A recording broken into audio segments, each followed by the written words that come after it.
Hello friends, एक बहुत important question है कि अगर मेरी एंजियोप्लास्टी हो गई है या मुझको स्टेंट डल गया है तो क्या मेरा शरीर अब ख़राब हो गया है। बहुत सारे ना, जैसे अभी परसों ही एक पेशेंट आया उसकी एंजियोप्लास्टी की, तो उसके बेटे का बड़ा सवाल था कि डॉक्टर साहब अब तो इनके स्टेंट लग गया है, अब क्या ये नॉर्मल एक्टिविटी कर सकते हैं, ये जिम जा सकते हैं, ये ट्रैवल कर सकते हैं कि नहीं।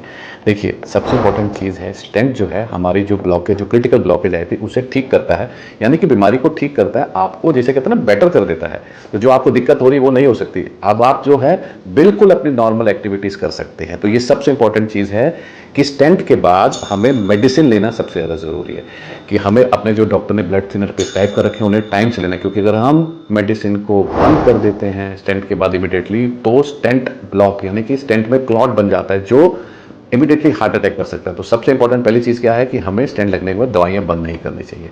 सेकंड इंपॉर्टेंट पार्ट है कि हमें अपनी एक्टिविटीज़ ग्रेजुअल शुरू करनी। जैसे मैं अपने पेशेंट से कहता हूँ कि एक जब आपको एंजियोप्लास्टी हुई तो एक हफ्ता आप इनसाइड हाउस एक्टिविटीज़ करें, बेड रेस्ट की जरूरत नहीं है, आप नॉर्मल चलें, घर के अंदर घूमे फिरें।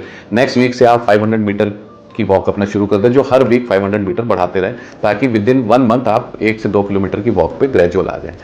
तीसरा इंपॉर्टेंट पार्ट है कि स्टेंट जो है केवल ब्लॉकेज को ठीक करता है, ये डिजीज़ को ख़त्म नहीं करता है। तो डिजीज़ को ख़त्म करने के लिए हमें बीपी, शुगर, कोलेस्ट्रॉल, ये सारी चीज़ों को कंट्रोल में रखना चाहिए। स्मोकिंग बिल्कुल बंद करनी चाहिए, डाइट हमारे को अच्छी रखनी चाहिए, एक्सरसाइज हमें रेगुलर करनी चाहिए, और जो दवाइयाँ हैं, क्योंकि main stay of heart disease जो है इस ब्लॉकेज की बीमारी का, वो है लाइफस्टाइल और दवाइयाँ। तो अगर हम ये तीनों चीज़ को फॉलो करते हैं तो पेशेंट जो है जिनके स्टेंट लगता है वो एकदम नॉर्मल हो जाते हैं, जैसे नॉर्मल इंडिविजुअल है, बस उनको दवाई और परहेज करना है।